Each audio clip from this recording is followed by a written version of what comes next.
The Jack D. Gordon Institute for Public Policy has a Latino public opinion forum, and we conducted a survey on Latin America and opinions on the policy of the U.S. towards Latin America. And we will be discussing this today with a great panel joining me this morning.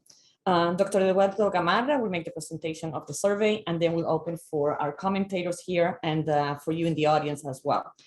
Dr. Eduardo Gamarra is the director of the Gordon Institute's Latino Public Opinion Forum. He's a former director of FIU's Latin American and Caribbean Center. He's a professor here at the university, author of several books, and nearly 100 articles on Latin America and the Caribbean, well known to all of us.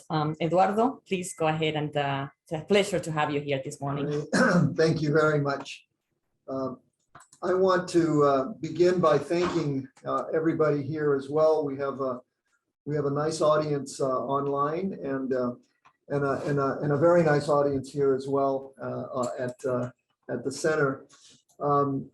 Let me very quickly go into this presentation, which we will be posting it after the event so that you all have access to it.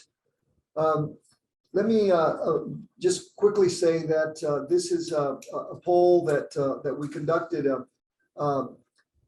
in December, and it really is a poll that combines two sets of two groups. Let us say one is an oversampling of Cubans and Venezuelans, right?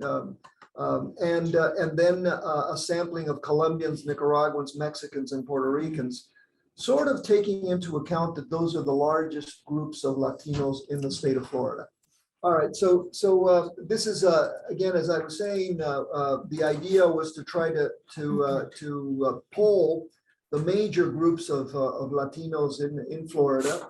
And I'm purposely using the term Latino, taking into account that Latinos or Hispanics prefer the term Hispanic or Latino, and apparently only 3% of Latinos or Hispanics in the United States even know the term Latinx.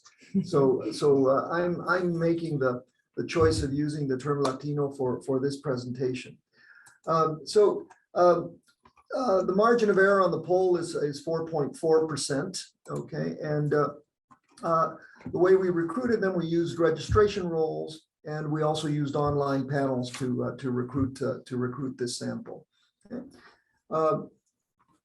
Let me very quickly go here. So this is a presentation that will cover four large areas, but one of them, of course, has to really take into account what the importance of foreign policy to Latinos. And so we asked two questions that, in my view, are quite significant. We asked, how important is the foreign policy of the United States in your decision to vote for a candidate? And what we're seeing is really something quite significant, that most of those we interviewed, right, tell us that it is a very important decision, an important component of their decision to vote for a candidate. Similarly, we wanted to explore. How do I move this forward? Just click on the arrow. There we go. Okay, there. So we wanted to, I can't see the arrow, that's not. So we also wanted to see, primarily because in Florida, Latinos not only consider what's going on in Washington and they're the people that they vote for and how they stand vis-a-vis their home countries, but we also wanted to see how events back home made a difference in terms of how they voted. And what we found again is something quite interesting, that Cubans certainly look at events in Cuba. Certainly Venezuelans do as well. But we also found across the board with other groups, Colombians in particular, for example, who are very aware of developments back home, and those developments back home condition their choice for a particular candidate. Okay. All right. Let me move very quickly here. Next. Now, you have to understand this is sort of a dated question, but the numbers really haven't changed much.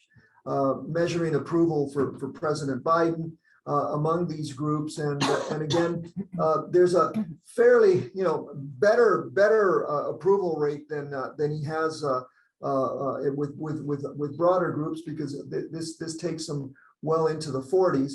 But nonetheless, it's not a very good number for the president, right? Among Latinos in Florida. Now, the approval rate seems to go up a little bit when we ask, do you approve of the way in which President Biden is handling policy toward Latin America, right? And again, it's still there in the 40% rate, and the rate of disapproval is a little bit lower, but nonetheless, it's an interesting thing to see what kind of a policy Biden has toward Latin America. Because we're not asking if you know what the policy is. We're just simply asking, are you approving a policy toward Latin America in general? And these numbers are okay, low certainly. I think if we had asked the question, can you tell us what foreign policy is toward Latin America, they would have had a little bit more difficult time explaining it. Okay. Now, more specifically, we asked, do you approve of the way in which the Biden administration is handling policy toward Venezuela? And here again, right, the numbers are quite interesting, because again, it's in the 30s, the rate of approval, but a high rate of disapproval, right? That's again in the 40% percentile rate.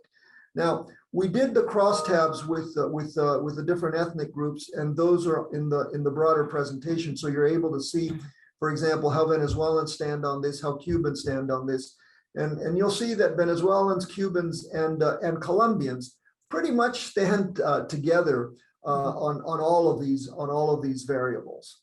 Okay. Now. As most of you know, because of your interest in Venezuela in particular, President Trump had this policy of maximum pressure, right? And that's in essence the term that was coined at the time. And that, of course, includes economic sanctions. And so we asked here, do you approve of continuing with the policy of maximum pressure? And what we found is really something quite interesting, that over 40% do not stand with maximum pressure, and that in my view tells us something about where things might be going with respect to Venezuela. Okay. Now, clearly, we also asked, because this is a big debate. Not just here, but outside of the United States, of who's responsible really for the humanitarian emergency in Venezuela. So we put the options right there. Is it U.S. sanctions or is it the Maduro government? And very clearly here in Florida, most agree that it is the Maduro government's actions that have precipitated the humanitarian crisis. Okay.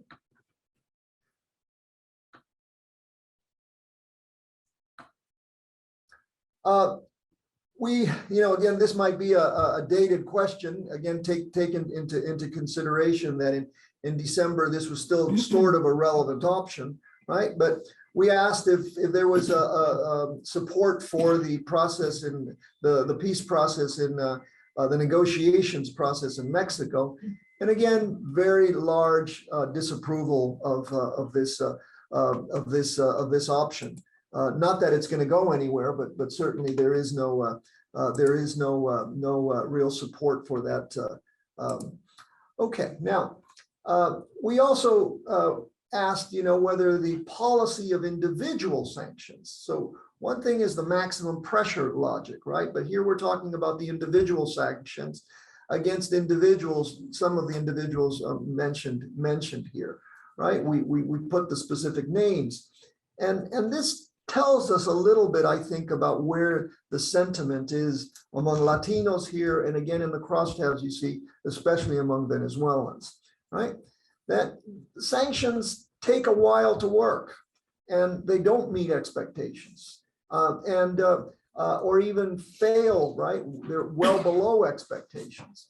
And I think this leads to a certain degree of, of cansancio, to use the term in Spanish, with sanctions, and especially in the context of what we're going through today with Ukraine. It's important to understand that sanctions rarely have an immediate impact, right? But it's also important to understand that we've had sanctions on Venezuela since 2006, intensified especially into the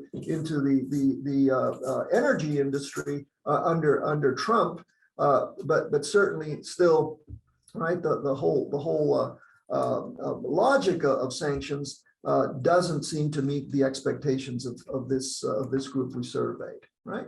Now, so here we asked a few questions related to the humanitarian situation, and we basically, asked if the U.S. or agreement with this statement, if the U.S. and the international community provide humanitarian assistance, whether Nicolás Maduro is in office or not.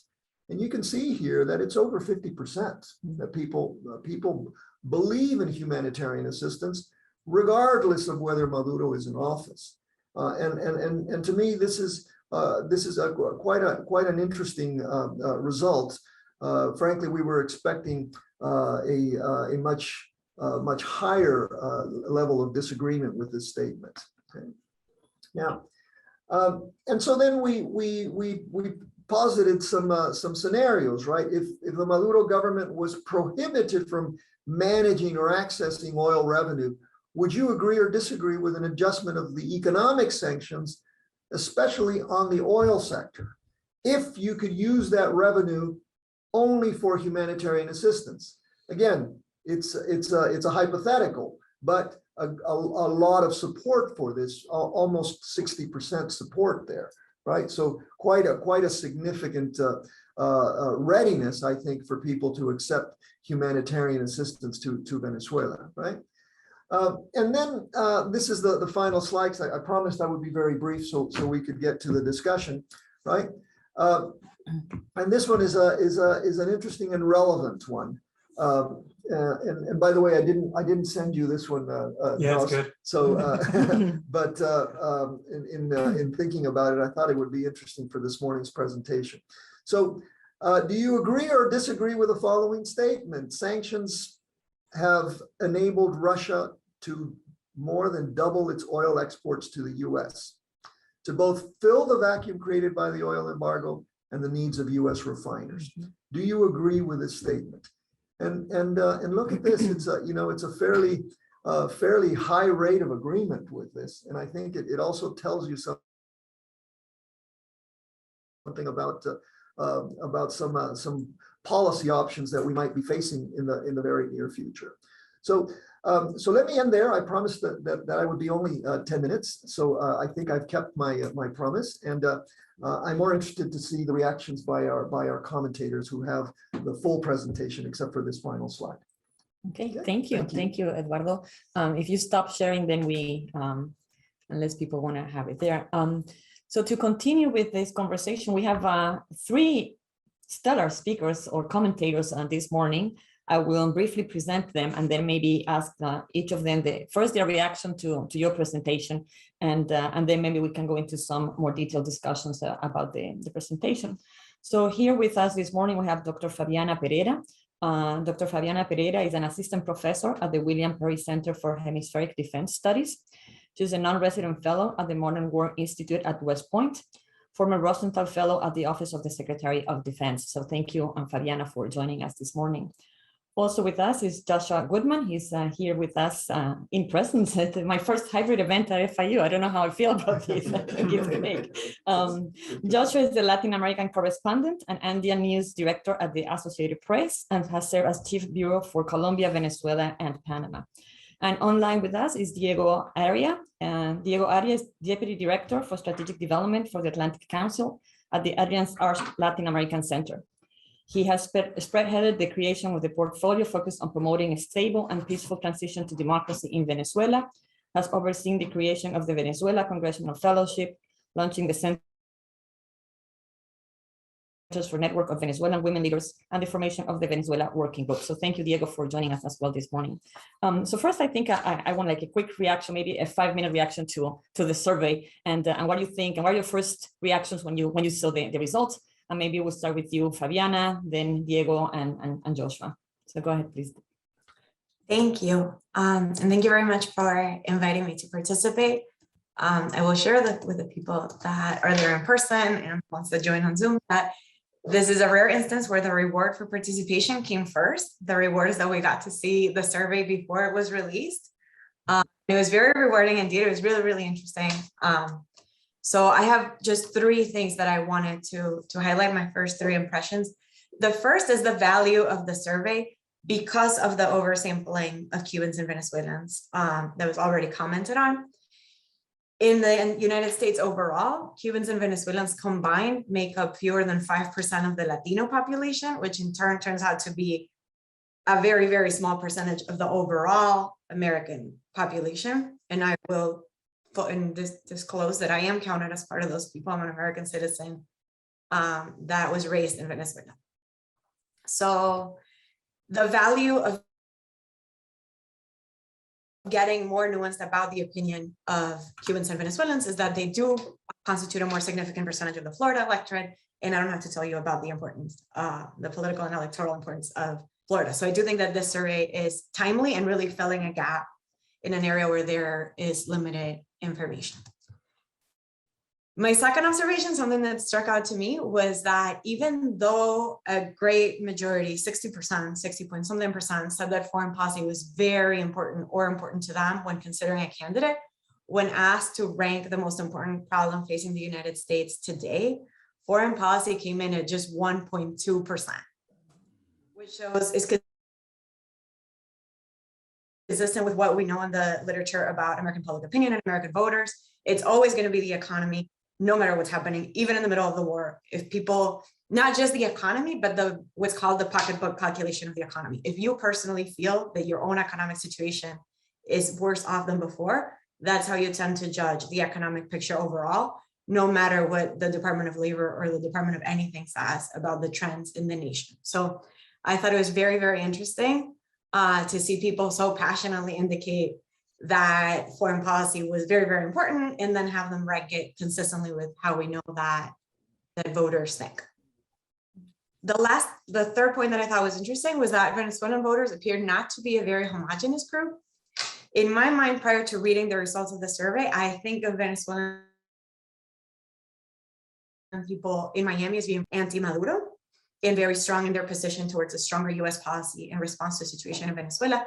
And instead, what we see, and this came from the question on what had caused the humanitarian crisis, was kind of a split.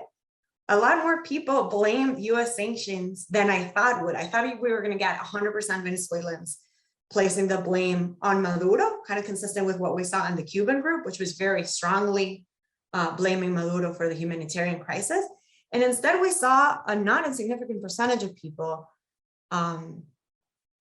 place the blame on the U.S. sanctions towards the country. So I thought that was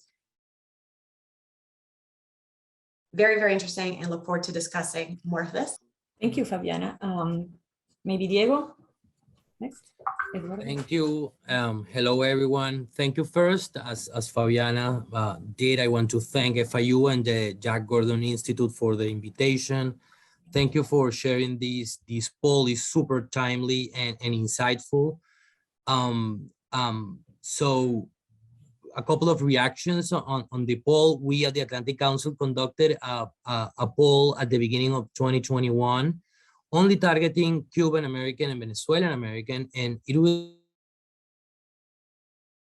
super insightful and interesting to see the evolution of the trends and the connections there. So one thing, connecting with what Fabiana was mentioning, one thing to highlight for me first is the division, the division in positions. The positions are pretty divided, not only in numbers, but if you dig deeper into the conversations, the narratives, public discourse, this is the Venezuela in Florida is a really polarizing theme. So it's divided in terms of the perspective of Biden's work towards Latin America. Also identify some, around the sanctions, the maximum pressure policy versus humanitarian relief. There is kind of a contradiction there. I will touch on that later. And again, in my perspective, it's a very polarized community. Going back to Fabiana's comment on like a portion of Venezuela, or the public discourse, the public narratives in Florida being like louder, the ones who have a more strong position towards Maduro. I completely agree with that, and towards the regime and the Venezuela situation in general is louder, seems to be louder. Overall among Venezuelans, Colombians, and Cubans. One challenge I see, like reading the results, is that on one hand, we have that the support for humanitarian frameworks that can alleviate the suffering of Venezuelans. We see support or approval for a humanitarian framework, even with Maduro in power. But at the same time, on the other hand, we see a lack of support, disapproval, and lack of trust for the negotiation process. And it's evident and it's clear because the history behind is clear. The Maduro administration has used the previous negotiation processes to promote division among the opposition, to win time for their own political gains. But in any case, any humanitarian framework in this context would need the approval, collaboration, direct participation of the Maduro administration, since they control the territory, armed forces, etc., etc., etc. I think that the tension between these two positions would increase in case the administration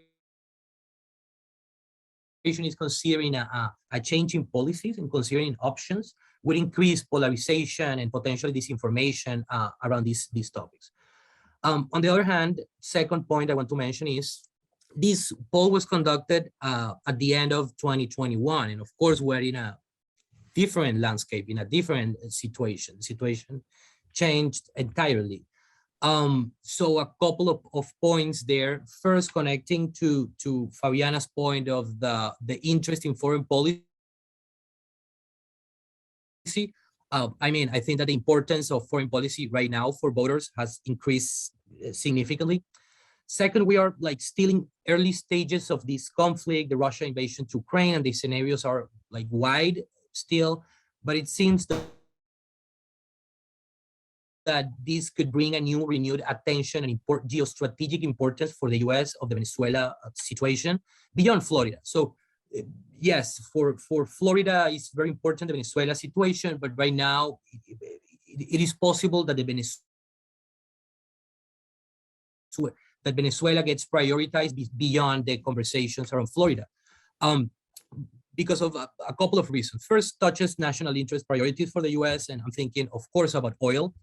I was watching yesterday's State of the Union, and President Biden announced that the U.S. with the allies will increase 60 million barrels from their reserves to mitigate spiking prices.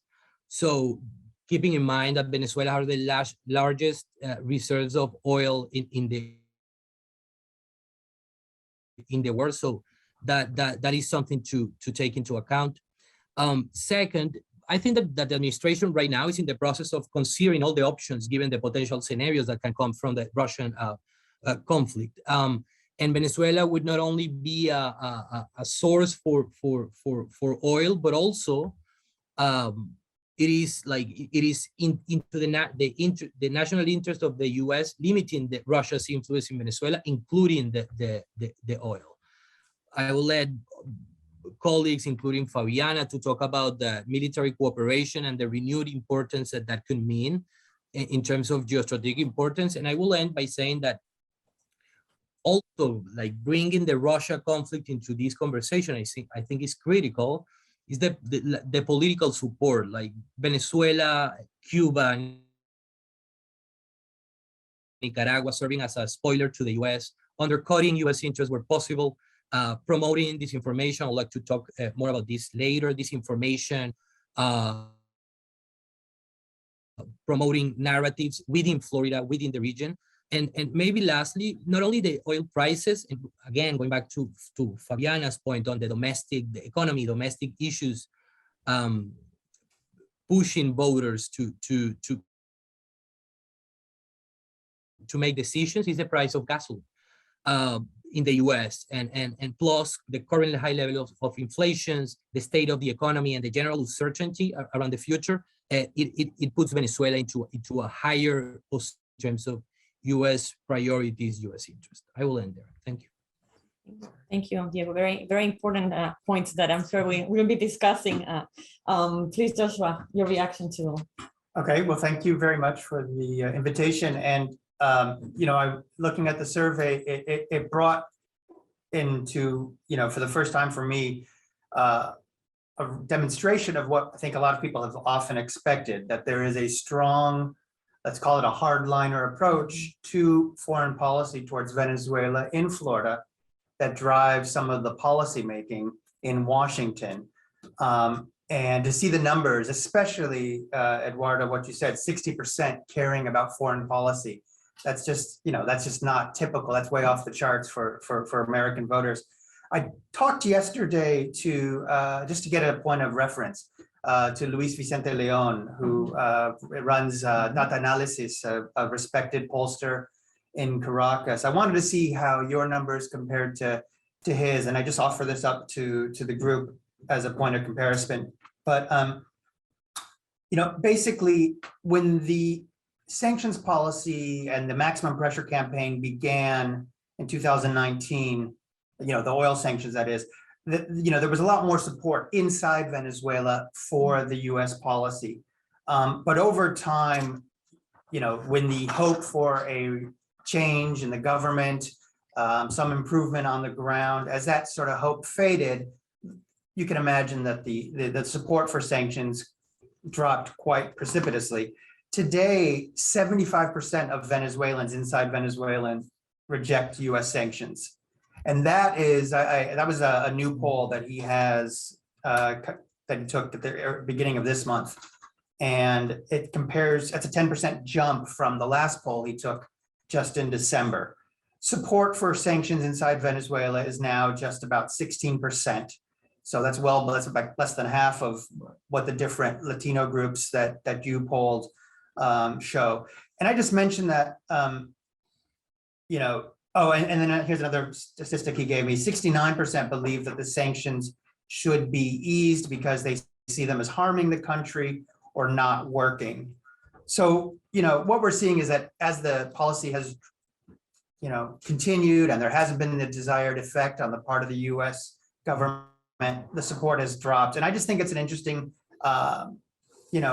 thing to consider, because the policy is driven partly by politics in Florida, but it also has to be driven by the realities on the ground. And a lot of the Venezuelans, certainly have some real misgivings about who is paying the cost of the sanctions. Is it really the people in power, or is it the people just trying to get by? So I just offer that up as a point of comparison, because it seems to me there is a concern here of Latinos in Florida becoming single issue voters, and therefore very much subject to whoever is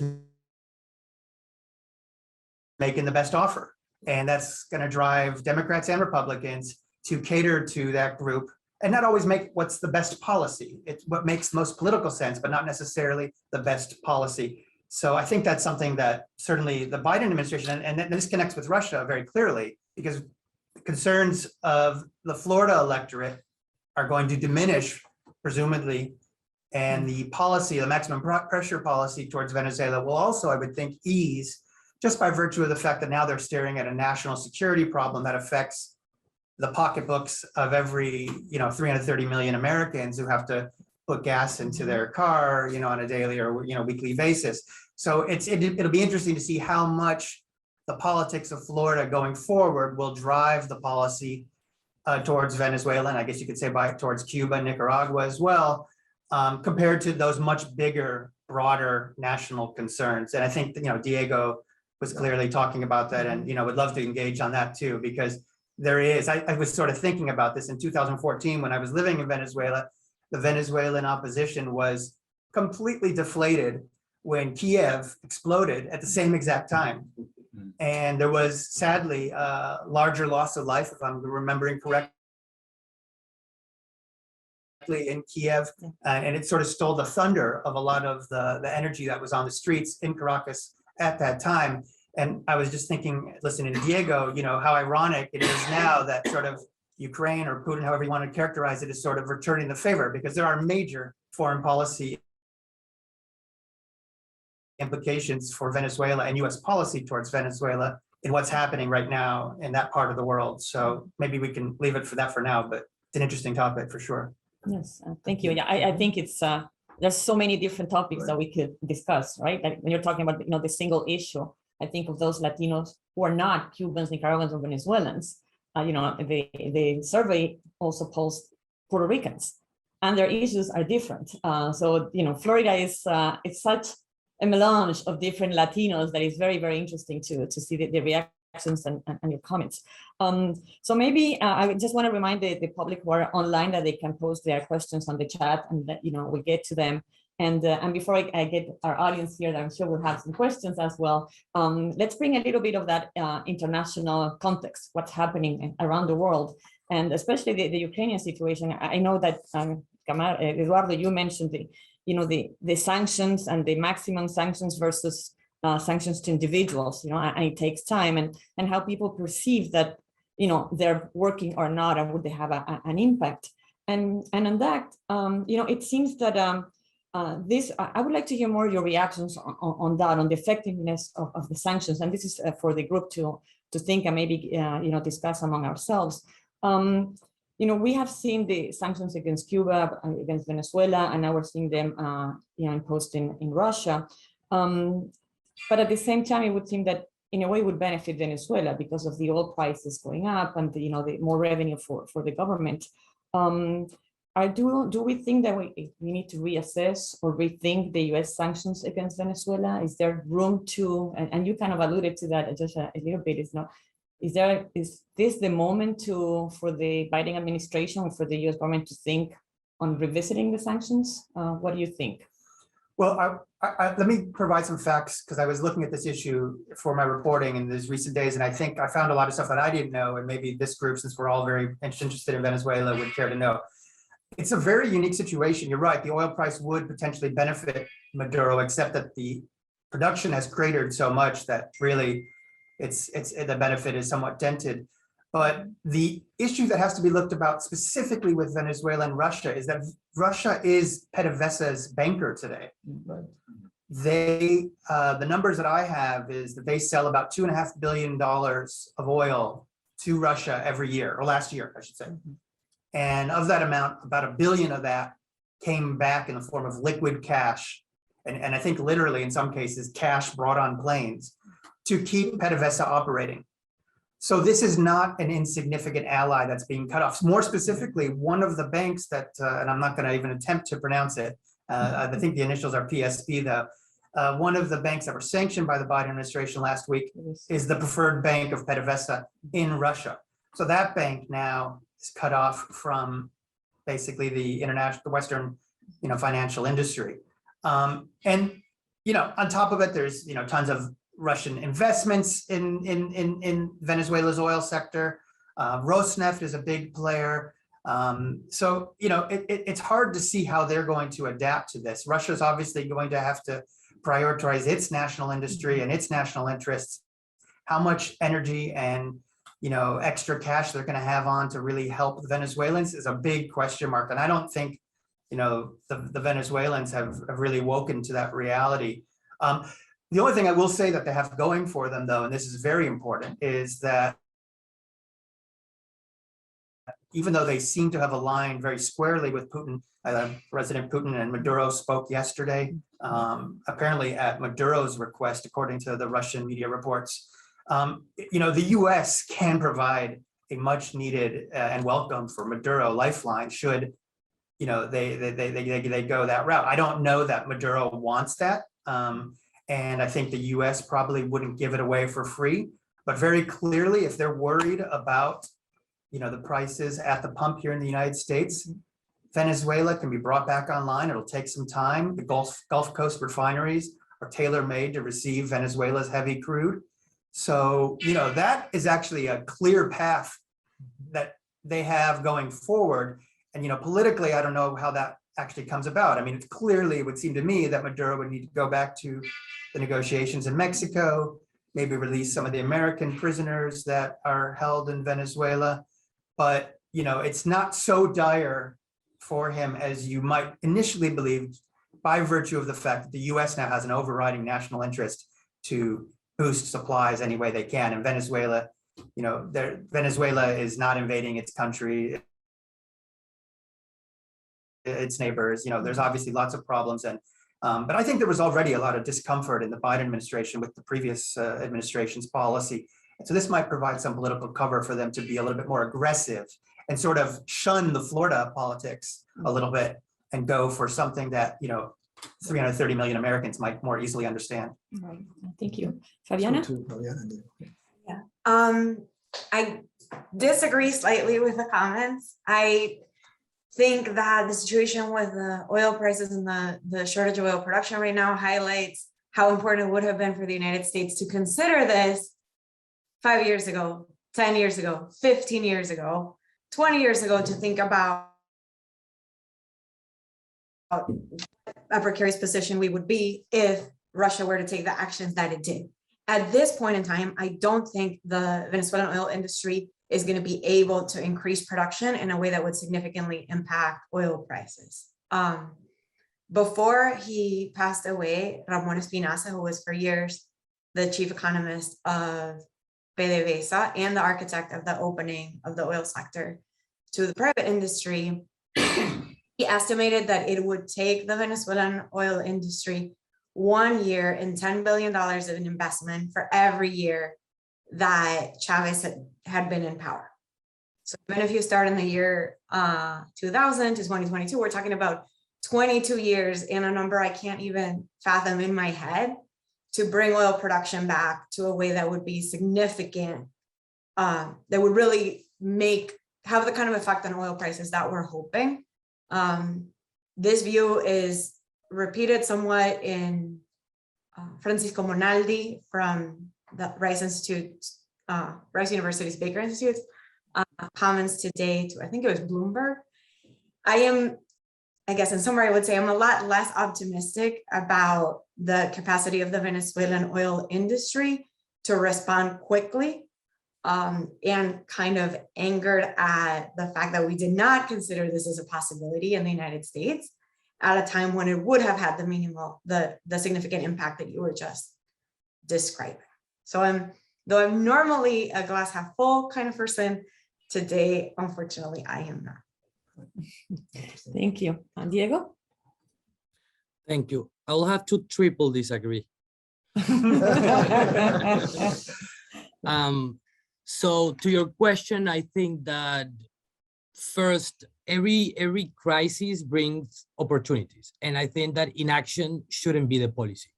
This is the kind of discussions that should be happening in every policy space that takes into account Venezuela, because this is moving things. Like what Joshua mentioned about the Russia angle is kind of an unintended stick for the Maduro administration, is limiting its ability to continue doing transactions. However, we can never underestimate the capacity of the Maduro administration to adapt to new challenges. They survived a really important maximum pressure policy towards its economy, oil sector, etc. And they are there. Trump is no longer the president, and they're still there. But that doesn't mean that they are right now different than in the past 2-3 weeks. I would say they are now in war rooms trying to find out ways to resolve this. So they are also right now considering differently For example, their approach to negotiations, in my perspective, they are reconsidering their approach to negotiations, to the future of Venezuela, their alliances with other powers. That's kind of a first thought. But again, inaction should not be the policy. I think this is an opportunity, thinking about what opportunities can this situation bring. I think that this is a card, a humanitarian space, framework, opportunity for Venezuela. Brings an opportunity to with the sticks that we already covered, ask political concessions on the Maduro front. I'm thinking about elections. I'm thinking about releasing political prisoners, and so on. Also, right now in the regional context, right? The context in the region, so we have seen a rise of moderate leftists gaining more spaces. And right, we have Colombia elections, Brazil elections later this year. And Maduro is not the most popular leader right now in the region. I think that these, even among moderate leftists. So this will further isolate Maduro. So and could be finding an option, could be a way to kind of normalize, avoid being so isolated. But again, they have shown a lot of resilience in terms of how to navigate these political contexts. Lastly, I would say that another thing to mention here is that, again, thinking about humanitarian opportunities, how to leverage this opportunity to mitigate the burden, the suffering of millions of Venezuelans are still leaving the country and living in a very complex situation. This could help mitigate, for example, the migration flows that are still hitting the region. And right now, and increasingly over the years and over the months, in the U.S., also Venezuelan migrants coming into the U.S. I was checking some data around this, and according to the U.S. Border Patrol, in 2021, the number of Venezuelan crossing Southwest land border was the second largest, only after Mexicans. We're talking about 25,000. I've been having conversations with colleagues of the Venezuelan embassy here, and the numbers are incredible. So this is very important to consider. And again, the only mention in yesterday's State of the Union of the region, Latin America and the Caribbean, was around migration. So these are things to consider where and for the administration, for policy circles, when trying to leverage what is happening to get opportunities for the U.S. to reposition its role in the region, specifically in Venezuela. Thank you. What do you think it was? Well, first, thank you for the very nice and kind comments about the survey, and we're very pleased that you gave it the attention that we think it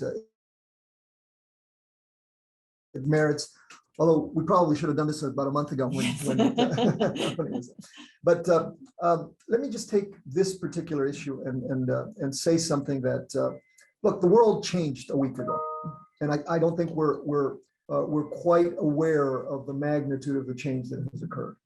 And that is going to have enormous repercussions, not just in what's going on in Europe, but as you pointed out, Joshua, I think it's really going to change the dynamics in this region, right? And I think here, interesting that you say, Diego, that there are some moderate leftists in Latin America. Besides Boric, I'm having real trouble understanding who the moderate leftists are, even though they want to all of them want to, get away from some of the more, rambunctious statements by Maduro and others, right? Because the only other guys who've really lined up with Russia in Latin America today have been Evo Morales, who's no longer president, but he thinks he is, right? Daniel Ortega and Maduro. I mean, firmly, even Cuba has kind of, been wishy-washy about this. So the point I'm really, I think this is this new scenario.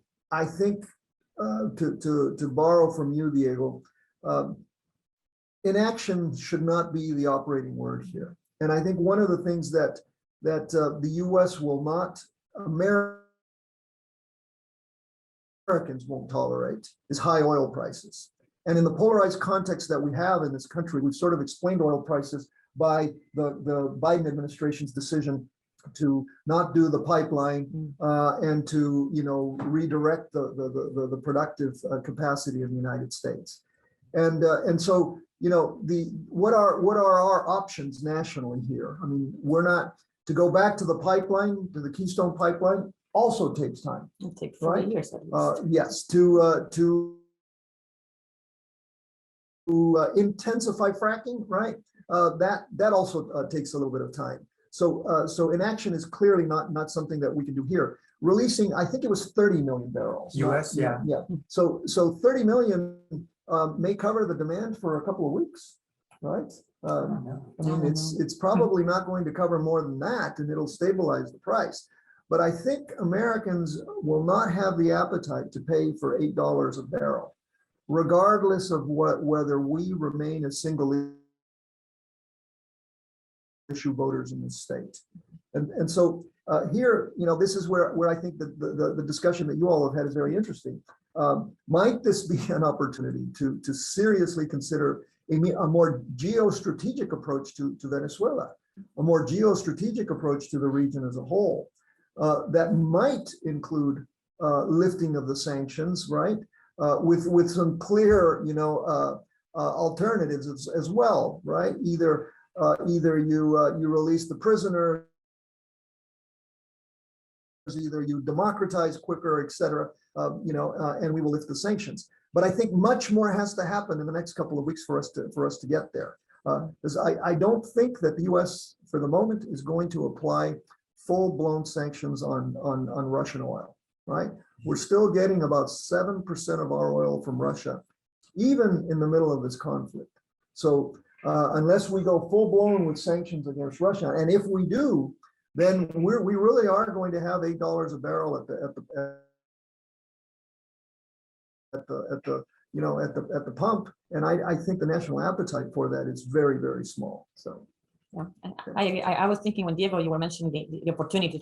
Let the crisis be an opportunity, and kind of what you were saying, Eduardo, is this the moment for the U.S. approach to Latin America or to Venezuela to be reassessed in a way that, and I don't know, I don't have the solution, but would it be an opportunity to bring the parties back to the table and negotiate, a more U.S. involvement in, helping a production, going back with conditions so Maduro doesn't reap all of the benefits? But is that the kind of discussion that should be happening at the policy environment? But I think as Fabiana said at the beginning, though, I mean, because this is such a new moment. I mean, if we had done this earlier, the results would have been better. But right now, even if we decided today, what did you say, Fabiana? A year, maybe? She said like right? 20 years. A year for every year, $10 billion. Right. So it's not only is it a lot of money, but it's time as well. So and in the meantime, right, there are midterm elections coming, right? Yes. And so you're going to have a Republican administrations across the board. So, yeah. But there's I agree with Fabiana's point that we're not going to see an immediate boom in production, but there's 1 million, more or less 800,000 already being produced. Yeah. Zero comes to the United States today. And I laughed at that question about Russia because I don't even think it's a question whether you believe it or not. It's almost a fact that Russia filled the void left by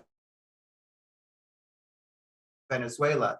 And if you bring that's potentially 800,000 barrels of oil a day that's now going to Asia, going to Russia, going anywhere but the U.S., that will have some impact to mitigate the impact of the Russian sanctions. And also, I think also the other big question for Latin America more broadly is the ancillary questions of what's happening in Russia, which is how does China respond? Because Russia has it's very targeted in influence in the three countries that Bolton called the troika of tyranny. But China's influence is far more extensive. And we are seeing that Russia will likely, Putin went to Beijing during the Olympics, signed a bunch of deals in energy and agriculture. He very clearly sees that as his escape valve. And how China responds and whether that disrupts trade from Latin America, it also creates opportunities for the US. I'm sure that if given a choice, most countries in the region would prefer to sell in dollars to the United States as opposed to China. But they have made major inroads. So that relationship to me is especially interesting, is whether China really aligns or not behind Putin and what knock-on effects that will have for our region. Thank you. That's actually ties to a question we have from the audience, from Kara, who asked, might China fill the economic void left by Russia by boosting imports of Venezuelan oil via third parties? Fabiana and Diego? I'll let Diego go first. Gracias, muchas gracias, Fabiana. Así es la amistad. ¿Dónde Yes, exactly.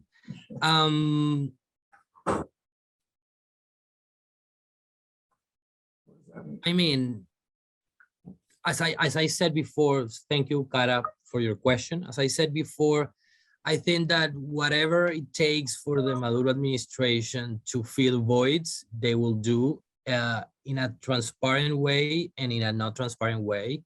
Whatever it takes to maintain power, I think we all disagree in this virtual and maybe hybrid room that that's the main goal of the administration, is to survive, to remain in power.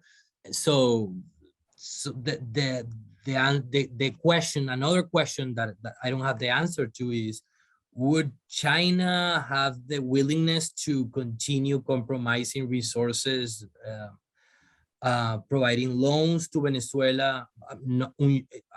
I'm sure about it. I am sure about it. That's my, and now I would like to hear Fabiana's thoughts on this. Gracias, Cristina y Diego.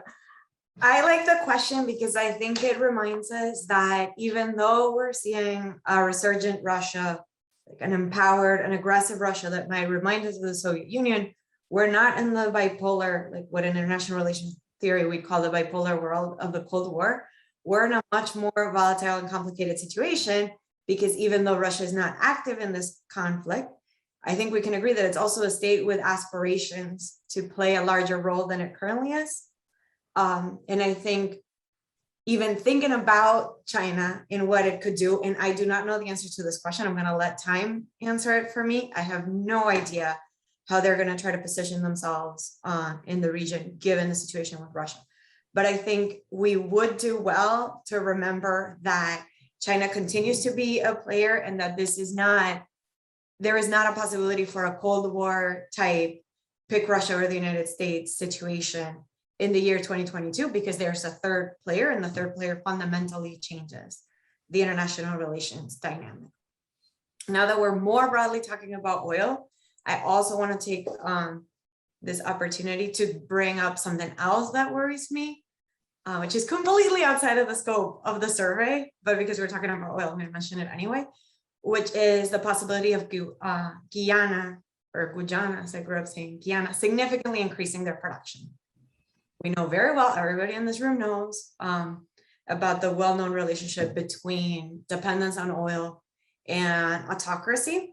While Guyana is democratic today, it is a country with stark racial differences, and one where I really worry about what a huge influx of oil revenues without very, very solid democratic institutions could do for the country, and whether we should start kind of thinking about that and focusing more heavily in Guyana now, lest it become a problem 20 years later, and then we have to say, oh, this would have been great if we had looked at this in the year 2022. So I do worry about that. Guyana is a very small, it's not a very small country. Guyana is a relatively small country that could, the economy of which has the potential to be easily overwhelmed with the influx of money that could come if they're able to increase their capacity to address the increase in price here in the United States and abroad. So outside the scope, but something that I think we should be thinking about, and certainly FIU, which I always look at for expertise in Latin America, and who I can say never ever looks away from the region in a way that I admire. Over. Thank you, Fabiana. Actually, we had a visit at the Gordon Institute a couple of months ago for representatives from the government of Guyana. And one of their concerns was the difficult relationship with Venezuela and their economy and their oil industry. Maybe, Eduardo, your reaction to the China influence, filling the void, being able to fill that void. You know, a couple of things. Last night, I don't know if you recall President Biden mentioning China. I don't think so. He didn't. And I don't think that was a mistake. That was, I think, done on purpose, because there is no reason at the moment to try to antagonize China in this very difficult moment. And so I think the U.S. is really waiting, just like we are, to see where this is going to evolve and where China is going to lie. Now, at the same time, I think we have to understand the significance of China in Latin America, right? Given the void that we have left over the last 2 decades, frankly, right? There is a real, presence of China, both in terms of investment, in terms of exports and so on, and even strategic relationships, strategic partnerships. China has demonstrated something that's probably the most interesting thing. They're very pragmatic when it comes to foreign policy, right? While they might align themselves with Maduro, they had no problem aligning themselves with Chile as well, right? And you might say right now, they have no problem talking to Bukele in El Salvador or anybody for that matter, where they might be able to maintain a presence. And I think probably China will be very pragmatic in this context.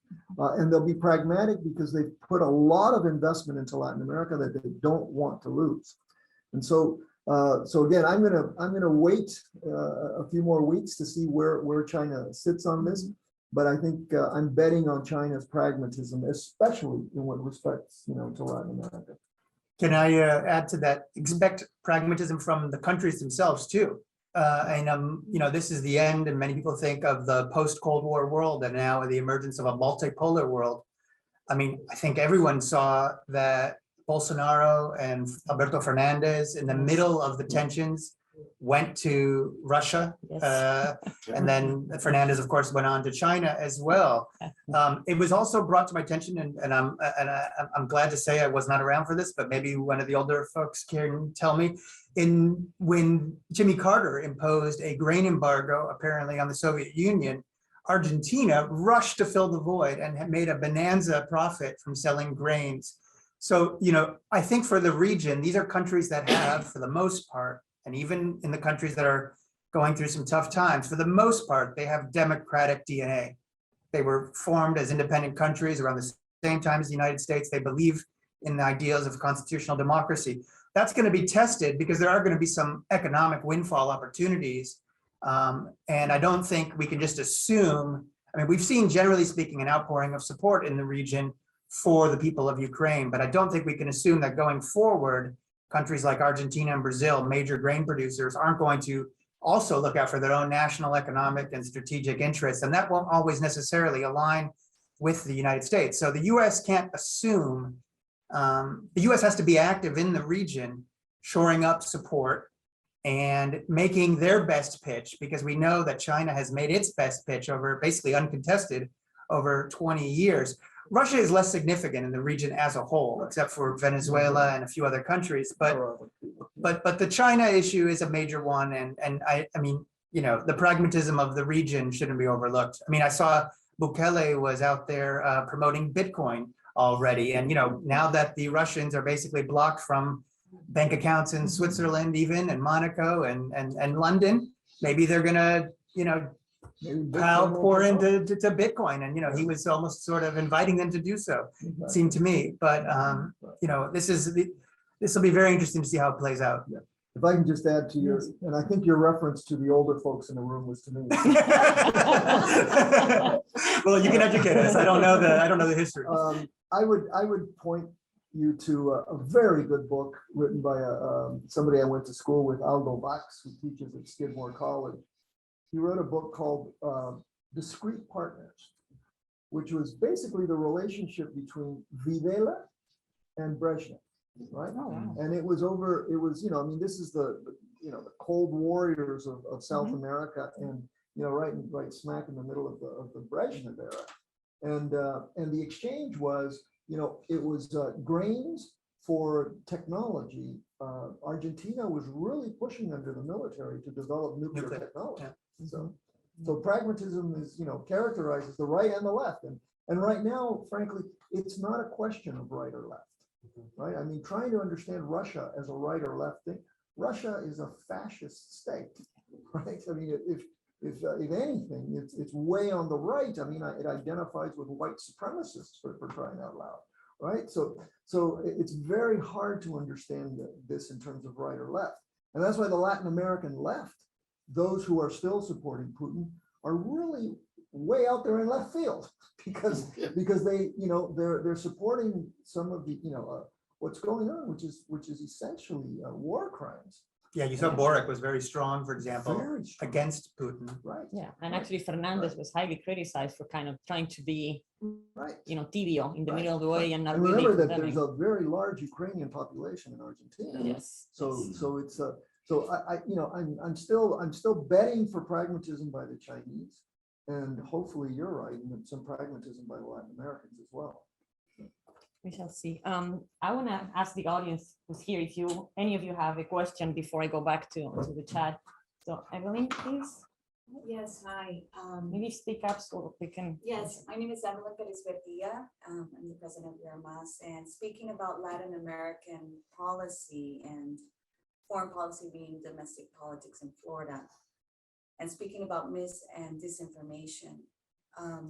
Foreign policy published an article on February 9th saying that Russia has taken over Spanish language airwaves on Ukraine. And my question is actually to Diego Aria at the Atlantic. He mentioned the promotion of disinformation and narratives within Florida and within the nation. Could you expand on this comment? I think that Diego had to leave. He Oh, just, no. yeah, he sent a message 10 Oh, minutes right, ago that he told had us to at drop off. 11:15 he had to drop off. But maybe Fabiana or Fabiana? one of you want to take that question? You turned to look at me and I heard Diego and I zoned out.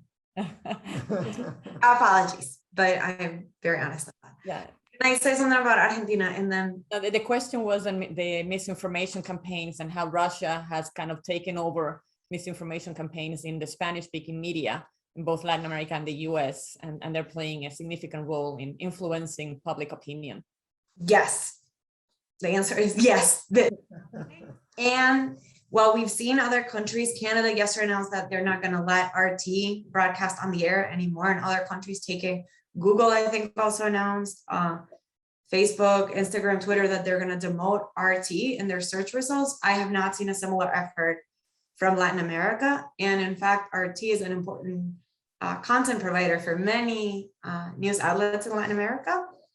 RT has been very successful in recruiting journalists that speak the native dialect, so that it would be pretty hard for a person watching the TV news to know that their local TV channel is airing a package pre-produced by RT and not a journalist hired by Channel 4, Channel 6, whatever news they trust. So I think RT does continue, or Russia through RT in Latin America does continue to wage a very successful information operation. I also think times have changed in Latin America and in Venezuela in particular. People are more and more used to getting their news through social media. And I think Ukraine is doing a very good job with their own campaign of showing this kind of David versus Goliath story. And I think Latin American people and people in Venezuela particularly, as Diego said in his remarks before, really identify as the people, as the David and the David and Goliath stories. I think that's interesting. And going back to the comments on Argentina and weed production, I did want to highlight that Argentina was among the countries that did not sign the OAS resolution condemning Russia. That's right. Which does leave the door open. I think Argentina in this case, and I'd actually be interested in what Cristina has to say, is throwing a much more difficult needle than a lot of the other countries in the region because of their experience with the conflict in the Malvinas and the Falklands and I think Argentina more than other countries has to be very careful about who they call an invader and what constitutes grounds for claiming a territory, which is an experience that a majority of other countries in the region don't share. So I think in that case, and overlapping with the grain production issue, we are probably going to see Argentina go in a different direction than the rest of the region. Thank you. I can comment, but maybe Joshua, if you want to comment about the misinformation campaigns and. I mean, I don't know too much about it, except that RT has a huge presence, above all on social media. I think probably only in Venezuela. I actually was trying to get this information this week. I wasn't able to find out. I know in Venezuela, it was carried on all, because I think it was required to be carried on all paid TV platforms. I don't know the situation in the rest of the region, but in terms of its social media presence, it's huge. I think it's the second biggest social media outlet in Latin America among major outlets. I think only CNN in Espanol dwarfs it, but other than that, it is a big presence. Yeah, and you could see from the first day on Twitter, they were already tweeting in Spanish about it's not a black and white conflict, the rights of the Russians should be taken into account when, and you're thinking, well, this is disinformation, it's from day one. So I wonder, who in the State Department should be thinking of how do we take a page out of what the Ukrainians are doing and, and fight this misinformation campaign. I don't have the answer to that either. But I want to touch on something that Fabiana said, which is really, really important. I mean, the strategy that Putin developed, and this was developed 20 years ago. It's not something that was developed in the last few years, but the development of RT, right, dovetails with the development of Telesur in Venezuela, and you can see how there's this presence of some Latin American journalists who cut their teeth in mainstream media, right? I mean, probably the worst of the bunch is this guy who's now at Telesur, who used to be at CNN. What is his name? Andres Izarra. No. Well, Andres was another. He left, yeah. No, this is the Argentine guy who used to be Jorge Gestoso. Gestoso, but there's another one. Okay, so here I'm giving I know, Montero. Montero. So there's several of these journalists who went from being mainstream journalists now to lending their credibility to these platforms. And then the other thing is that that mainstreaming phenomenon also shows up in the creation of YouTube platforms that are developed by natives, right? Yes. Who are just essentially what Fabiana said is really interesting, because this is in some measure what PR firms do, right? I mean, journalists in general are when you prepackage something for them, right? And they don't have to do all the work of production. It's kind of a nice thing. Here you have a fully packaged story. The Russians are doing that. Yeah. And so this is being reproduced through social media. And it's now, of course, being sent here. So the consumption isn't only in Latin America. The consumption is here, right? Fully produced and again, mainstreamed here as well. So yeah, what's going on in media, it's very interesting. My sons are young, so my 22-year-old son is not getting his information about the conflict in Ukraine or any other conflict in the world from any of the mainstream media. It's things that I've never heard about. So all of that, and some of that is pre-made. It's very difficult thing to tackle because we live in a world of social media where we can all post what we want, right? Yeah. I have another question in the chat, but I think I lost my connection here, but I know you had a question as well, right?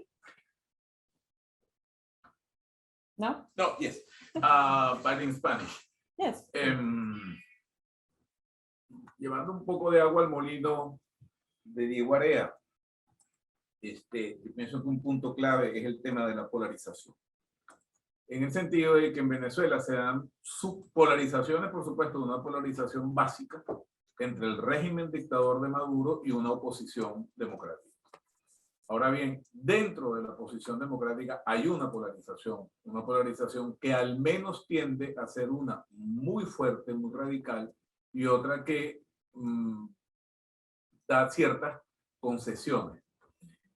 La idea que yo parto, y es un poco el comentario que le hago a Eduardo, es que esa polarización se traslada en su narrativa al esquema de conformación de una opinión por parte de la diáspora, o sea, de los elementos que están fuera de Venezuela por parte de la diáspora, e igualmente impacta al resto de la comunidad latina, porque esa información se asimila, ¿no?, al resto de las comunidades. Entonces, esas polarizaciones, digamos que guían, es como son muros guías en el río de la opinión pública, y va a ser muy difícil modificar, por lo menos por los momentos, esos extremos de polarización que se dan entre el gobierno de oposición y dentro de la propia oposición. Eso por una parte. Y el otro comentario, que entonces lo que se da es un traslado de narrativas de lo que sucede dentro de Venezuela a la opinión de las diásporas que se están moviendo en el mundo ahorita, sobre todo sobre la base del interés. Con respecto a las sanciones propiamente dichas, un punto sobre las sanciones, otro sobre el tema humanitario, es que quizás precisamente por esa polarización, la toma de posiciones alrededor de las sanciones están sustentadas en un contenido ideológico, más no en un contenido de verdadero impacto de las sanciones aguas adentro. Y eso lo ha utilizado tanto el gobierno como los propios factores de oposición. El gobierno traslada el impacto de las sanciones al pueblo de una manera de eludir responsabilidades, y por otra parte la oposición piensa, o factores de la oposición, y de ahí se construye una narrativa, piensa que el tema de las sanciones es un tema que, independientemente del impacto que tenga sobre el gobierno, es necesario. Al menos las sanciones genéricas. Ya con respecto a las sanciones individuales, es otro punto.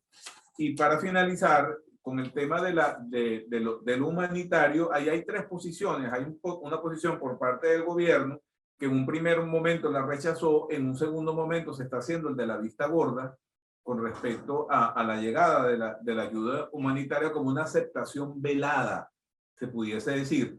Por otra parte, desde el punto de vista de la oposición, el tema de la ayuda humanitaria se ha visto como una oportunidad de penetración y de posicionamiento político ante la población venezolana.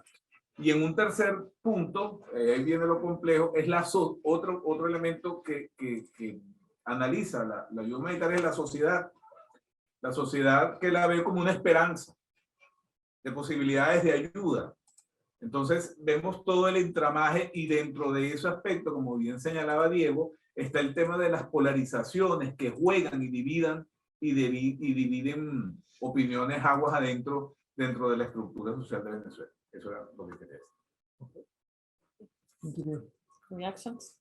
Fabiana, did you hear? Siento que Diego me dejó sola. Pero tú puedes. No, chico, pero me veo sola, ¿ves? En general, I'm gonna go back to English because okay.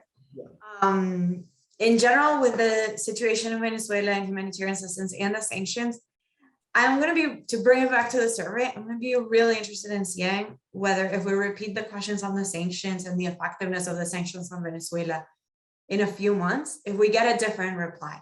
So given the much harder strength of the sanctions and unified nation of the sanctions against Russia that the U.S. has been able to coordinate, like getting the EU on board, etc. If these sanctions prove to be effective against Russia and Ukraine, I wonder if we repeat the question about the sanctions in Venezuela in a little while, if people are going to be very disappointed with the sanctions, kind of comparing and thinking, I don't think an average person on the street that answered the survey understands how sanctions work. But I do think they're going to be able to see, oh, this brought, in the event, like, oh, this brought Russia to its knees. Why hasn't it done anything for Maduro? Obviously, sanctions don't work, and whether we're going to see the approval for sanctions, individual and wider, go down. So I guess that ties into the humanitarian assistance piece of it, because so many people in the survey did blame the sanctions for the humanitarian crisis that Venezuela is living. So that, as you were kind of phrasing your question in Spanish, and I was thinking about the survey, one question that came to my mind is that whether people are going to reassess their perception of the effectiveness of the sanctions against Venezuela in light of whatever the outcome with the Russian sanctions turns out to be. I certainly, on the day that the sanctions were announced, really hope that they would have not the person that did the Venezuela sanctions work on this, because our lives are directly at stake on this issue. And so far, it seems like they're working better. Certainly there's greater buy-in. So it would be interesting to see whether people, particularly Floridians and Latino Floridians, change their perspective about the effectiveness of sanctions as a foreign policy tool after we see the outcome. I think I was thinking a lot about this question too in the recent days, Venezuela as a test case for the sanctions now being deployed against Russia. And there's, I think, two major differences and I agree with Fabiana's point that, let's see what happens and whether people now have a renewed respect for sanctions, because I think for the most part, the literature, academic research shows, and I'm quoting Steve Hanke, the economist from Johns Hopkins. I kind of like this phrase, but it's a little tough. He says sanctions are for losers.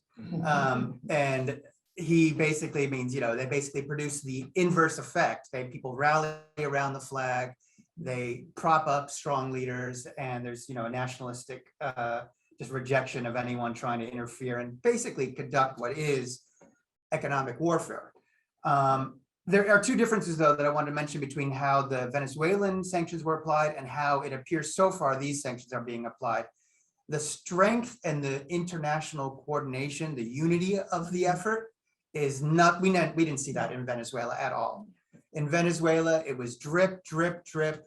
It was the Americans constantly prodding the Europeans to join them. Other countries were out to lunch. And, as you had mentioned, it actually, people forget this. People like to think sanctions began in 2019. No, they began in 2006. And, I think even when Trump arrived, there was even an enhancement as well. And then in 2019, another much more serious oil ban, but it was very much gradual. And that always gave the target of the sanctions, in this case, Venezuela, time to adapt. And the other thing that I think is very key, and I'm not a Russia expert, but my reading from is, Venezuela was already basically dollarized before sanctions, or the latest round of sanctions in 2019. I mean, they had been living with hyperinflation for so many years that nobody really had bank accounts in bolivars. I mean, you really kept your Bolivar accounts to a bare minimum and operated with dollars to the degree that you could. I think in Russia, some of the lines we've seen for people taking out rubles from the ATM shows that their currency is very vulnerable to an external, let's call it an attack. I don't think that is going to enhance the impact of the sanctions, which in Venezuela, like I said, I think it was a different story. I've kind of been impressed to see how the Russians think of they have a national currency. It's not an international currency, but they have at least a national currency, something Venezuela did not have. Just one thing on your observation about polarization and how this plays into it. Look, the poll tells us something which is really quite interesting, that Colombians are much more polarized than Venezuelans in the diaspora community. Yeah, that was very interesting. All right. That Colombians and Venezuelans are really Colombians and Cubans, right? In fact, today you might say that the new Cubans are not the Venezuelans, but the new Cubans are the Colombians, right? In terms of how strong they stand on certain issues, and largely because of what's going on back home, right? And of course, they've been very susceptible both to disinformation, right, and the Republican Party strategy. So that has really, but Venezuelans are a much more nuanced group, right? Much more nuanced group. And so, for example, we weren't able to do this in the survey, but I would bet that there are probably more Venezuelans who lean Democratic than Colombians. Okay, and so I think the polarization on the Venezuelans is largely the positions that the Venezuelans are adopting are largely driven by the fact that they have relatives back home, right, who stayed and weren't able to come, and who are in the situation that you're saying. They don't have access to, they see every day who has access and who doesn't, and the majority don't, right? The other thing about the Venezuelan community here that's important is the waves are important it's important to differentiate them, right? But the recent arrivals of Venezuelans are not wealthy, right? They're not wealthy, and they're here struggling to make a living. And they're very susceptible to what's going on back home. So those 25,000 that arrived in the border, for example, if any of them are here, they're not living on Cuba Spain, right? They're struggling to make a living. So that's why I think, the polarization issue on the Venezuelans is not as severe as it is with other groups. And then one more thing. We have a question in there which we didn't publish, but it was a question about, and Fabiana, you mentioned it, which is the question on if you ask Latinos, how much do you know about the sanctions on Venezuela? They have no clue.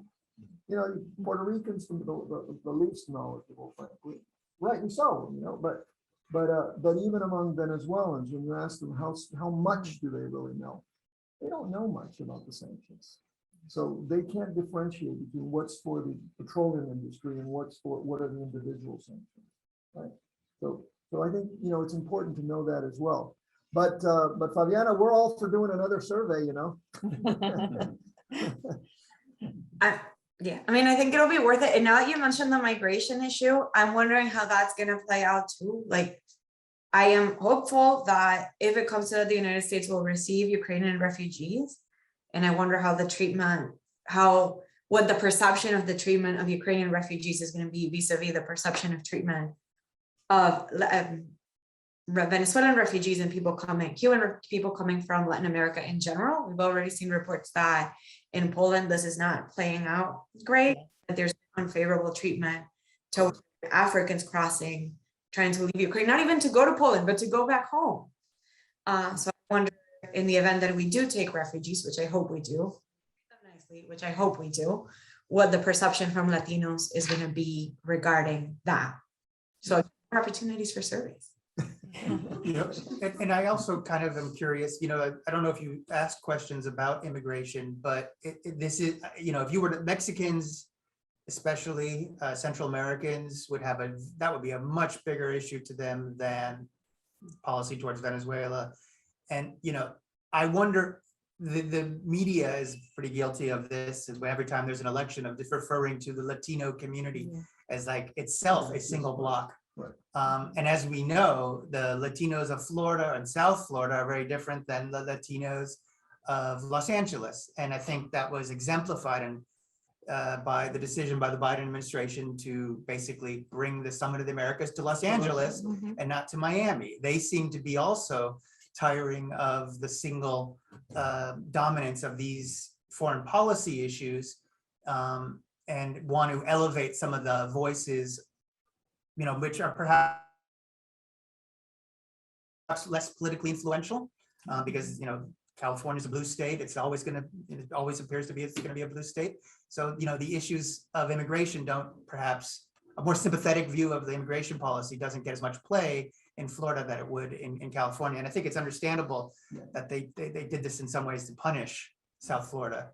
Yeah, and the reality is that President Biden is president without Florida, right? That's right. That the Democrats realize that Florida is important, but we can win without Florida. So I think that's sad, frankly, because it's the change in this state, especially from the perspective of what's going on as it affects us at the university, for example, and what politics is doing to education. But that's a whole nother issue. The point that I think is really important about the Summit of the Americas is and about immigration that you were mentioning is, look, and it kind of reminds me of the choices that this is an extreme example, but the kind of choices that Trujillo made in 1937 in the Dominican Republic.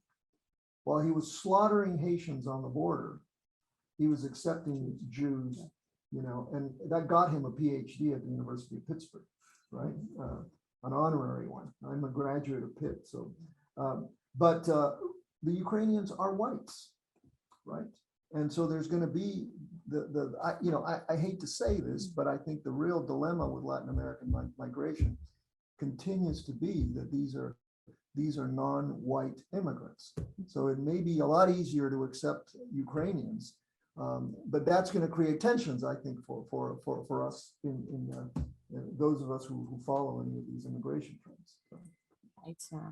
It's a complicated issue. I was thinking when Fabiana was mentioning that in Poland, and and we know there is an element of race in all of this, right? And how are we going to react, and how is Latin America also going to react to this? What will be the discussions in Latin America about the U.S. or European countries accepting Ukrainians, but making life difficult for those who are not Ukrainians or white, right?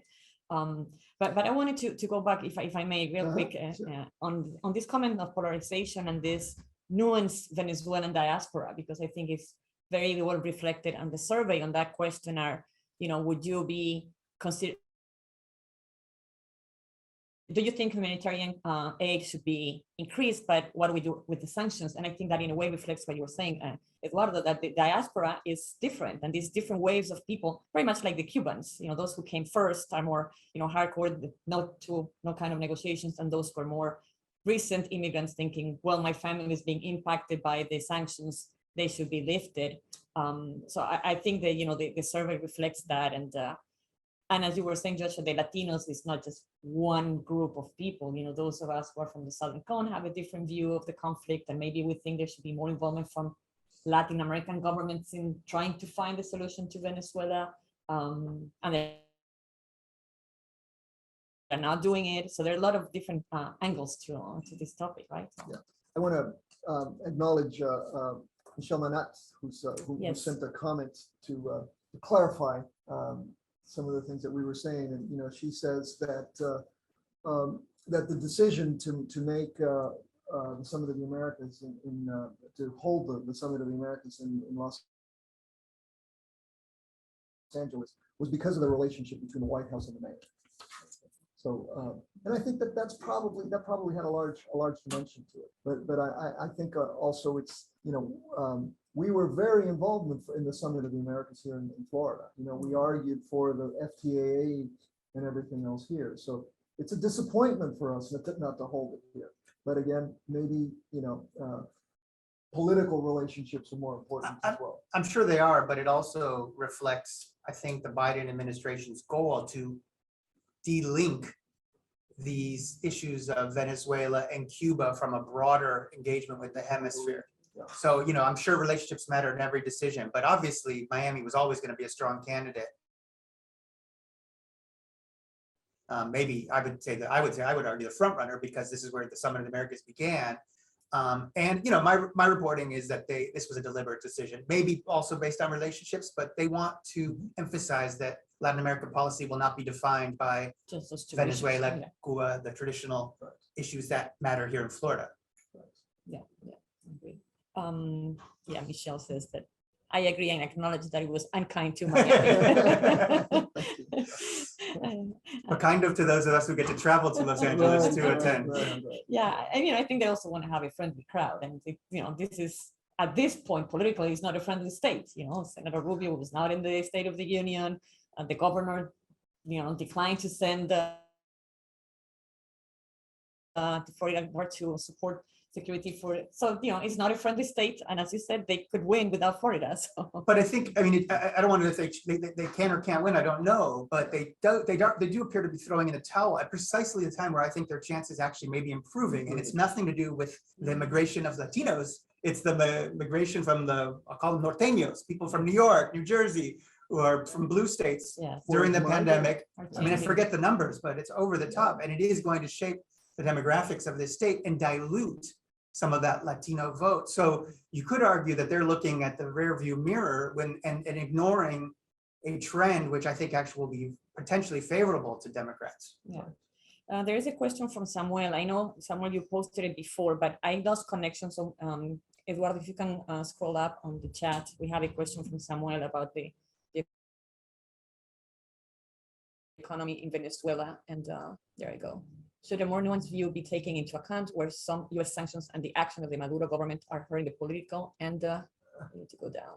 I know, and I don't know how to do this in this machine. Come on. There we go. Is it bad for them to be such a single? Yeah, of course it is. Okay, so maybe Fabiana, you wanna help Samuel with this question about, the dependence of Venezuela's economy on oil. Of course, it's a bad thing. Always bad. Is there any way of changing that? And I don't think so. But So she answered the question for me. I would say that now the Venezuelan economy is mostly reliant on drug trafficking, given how decimated the oil industry has been. Though it does remain kind of on the regular, clear, like the reportable level, single commodity country with a heavy reliance on oil. A big question is, given, and I actually really like this question, given what I was saying before about how long it would take for the Venezuelan oil industry to recover to pre-Chavismo levels, in the event that there is a transition in the way that Venezuela is governed, not necessarily away from Maduro, from Chavismo, but toward some kind of administration that has more of an interest in actually running the country as a country and bringing the economy back online. Given that that's expected to take longer and that every year concern for climate change is intensifying and nations are being asked to make more and more commitments, I do wonder what a viable alternative economic structure would be for Venezuela at that time. I think that by the time Venezuela is ready to leave kind of these dark times behind and come back on board, the oil industry might not turn out to be as attractive of an investment as it once was.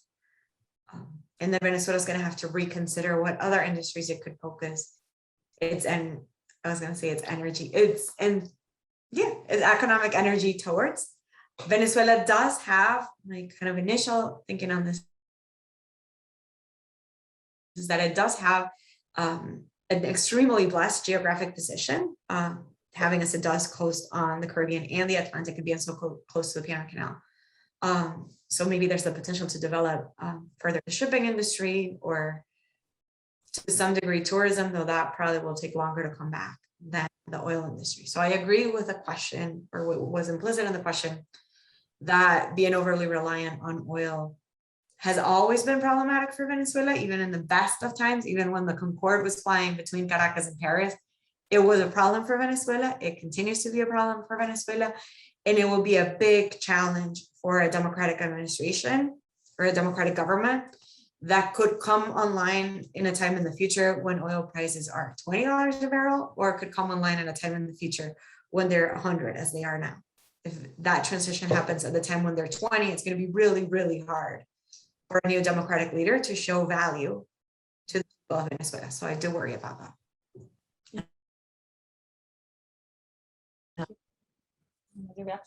Just one observation here. But Fabiana, Venezuela had several historic opportunities to diversify its economy, both internally and externally. And the latest great opportunity was 2 decades ago under Chavez. I mean, there wasn't a better opportunity to do that, and they blew it. And they blew it not just by funding their friends across the hemisphere, but really by just looting the country. That's the worst thing about this. It's not, it's mismanagement of this incredible opportunity, right? And even if you contrast it with other countries, Ecuador or Bolivia, who had similar booms and did better than Venezuela, they didn't do well, but they did better. Because both of those countries are still in very, very serious straits. So there's so much literature on the curse of natural resources. But if anybody has really been cursed, it's been Venezuela, frankly, because it's the double curse of natural resources and poor leadership, right? And that is something that's just impossible to salvage. So for Venezuela to come out of this you're going to have to at least overcome one of those things. And it may be easier to overcome the bad leadership than what you're gonna, Venezuela will always be dependent on oil, at least in the foreseeable future, because you have to get good leadership in there, before you can start thinking about, am I going to diversify my exports? Am I going to diversify my, my industries domestically, et cetera? So it's a very tough question. And it also tells you, by the way, those of us who learned the development theories, right, in school, right, that development can be, it's not always a forward process, right? That we have had instances in Latin America of enormous processes of deindustrialization. Argentina in the 80s, for example, right? And this thing that's going on in Venezuela, this is, it's not unheard of, but it is extraordinary. Any other question from the audience? Please go ahead. Yes, a question for Mr. Goodman. Just talk about how the U.S. has a demand for oil right now in the situation. And also, I want to mention that the opposition has been negotiating Mexico, but they can't be kind of reluctant to see some things. Do you think that this current oil situation for the U.S. can push the opposition to be more open to negotiations with Mexico? I mean, I think they've been pretty open already, given the past track record of, how these negotiations have been used by Maduro in the past. I think they're also, they've basically lost the fight on the streets. You can't get more than 100 people to a protest rally in Caracas today. So they've had to do what I guess Lenin would have called the strategic retrenchment, and maybe wait it out for a better day, and use the information and that they can gain and any leverage they can gain at the negotiating table to open up some space for them. But I think they're pretty open already. I think it's the U.S. that will be more inclined now to open. I think they'll be more inclined to talk directly to Maduro, which is something Maduro really wants. It's something that I think the U.S. has not ceded on yet. They basically say you have to talk to the opposition, not to us. They're your problem, not us.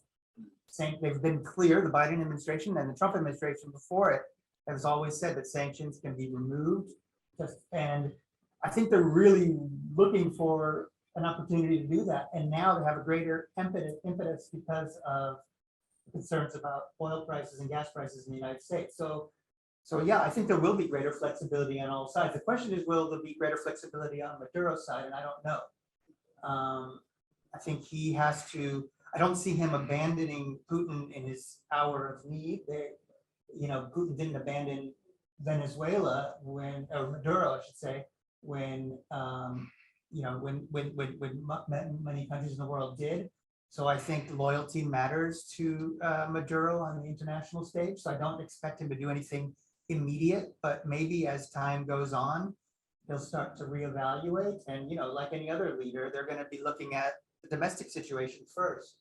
And if we do see some real hardships in Venezuela as a result of the sanctions on Russia and the loss of Russian support, then yeah, I think he will be more open to some sort of rapprochement with the United States. But these are things we'll all be watching. I think it's not going to be immediate. One thing to look, though, that will be more immediate, and one of the first stages of at least the US's flexibility is, I understand that in June, Chevron's license expires.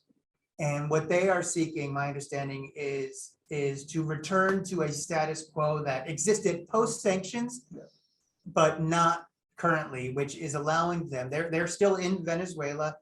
They basically have been told, you can stay there to just keep an eye on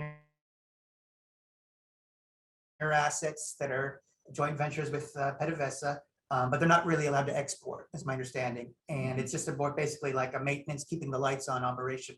And my understanding is that what they're seeking, and I think is probably being very seriously considered, is an opportunity to resume exports. And those would be exports to basically settle accounts with PDVSA. Instead of PDVSA paying them in cash, because they have no cash, they just say, here, take X number of barrels of oil, sell it, and that's what we owe you. That pays what we owe you. So I think that's going to be, I think in June, we'll probably get a decision. They always tend to do this like last minute, but May we'll probably get a decision. And I think that will be a clear signal of the Biden's flexibility. Interesting. The question there would be though, will they be allowed to export it anywhere? Or will they, I'm almost certain that they're going to let them resume exports. The question is, will they mandate or somehow incentivize them or somehow reopen the Gulf Coast refineries so that that crude is processed and distributed in the United States? Because otherwise, Chevron, it's a fungible asset. They could take it anywhere. Interesting. No, Fabiana, I just wanted to ask your impression maybe of, following up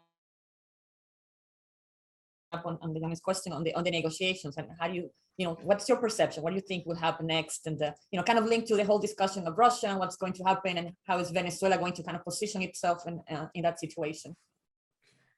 I can honestly say I don't know what's going to happen, but I do agree with the comments earlier about Venezuela failing to diversify, not just away from, and the many opportunities it had, not just to diversify away from oil, but to diversify the investors in the oil sector. I think it's very important for Venezuela to maintain for Venezuela as a country, not for the Maduro regime, but for the people that are living and will continue to live in Venezuela, to have as many different countries represented in the oil sector as is possible, because Venezuelan oil is not easy to extract, it's not cheap, it requires heavy investment, and it requires people with different risk tolerance. So I think it's in the best interest of Venezuela as a country, and this is obvious, to bring Chevron back and as many other companies as possible with creative agreements such as they had during this is limited by Venezuelan nationalization laws around the oil industry, but there are opportunities to be creative, such as Venezuela did in the 90s with it opening to the private sector.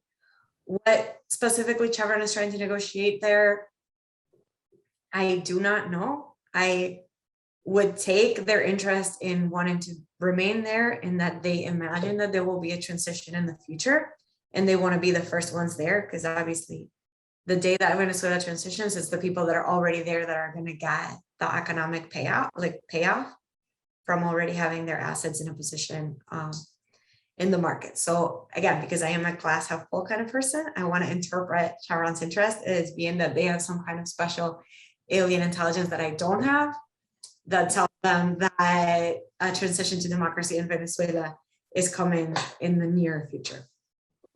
Hopefully so. Hopefully for the good. Not brilliant note. Well, and the other argument is that Chevron being there is one less non-friendly actor, whether that's China, Russia being there. I mean, this is the American companies that have left. All those assets have been sold, and they're not always sold to countries that are friendly to the United States.